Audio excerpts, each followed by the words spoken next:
Abakwate bano basangiddwa ku ssaawa nga 9 ez'ekiro nga bataayaaya awatali bibogerako. Poliisi nayo kyekoze kwe kubayoola mu kaweefube gweriko ow'okumalawo emisango. Mu bano mwe bakwatiddwa n'omusajja agambibwa okubeera omusezi ono nga bamusanze mu maka g'omutuuze amanyiddwa nga Kakuuma John omutuuze w'e Waina.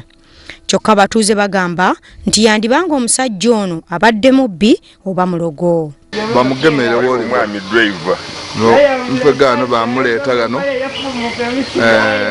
abantu nabamulese nga bamugemye oluvannyuma lwaife okujja okupatula okugema abantu ababaire bali kutambula abayibi abakola ki ne bano abakino ekimansula abawala kuba kumulogo oyo abamulogo yensoke kwa yabo ne kodi si mulogo ayinza timubulanga kunkulirire nga tubulanga kumulogo. Kyokka wadde abazira kisa bagezezzaako okumuwa engoye ayambale awone empewo n'obuswavu, omusajja ono aziganye. Atwala poliisi y'e Bayitambogwe mu disitulikiti y'e Mayuge ategeezezza nga bwe bakyetegereza omusajja ono kyokka tekigenda kubajja ku mulamwa baakusigala nga bakola ebikwekweto eby'engeri bweti.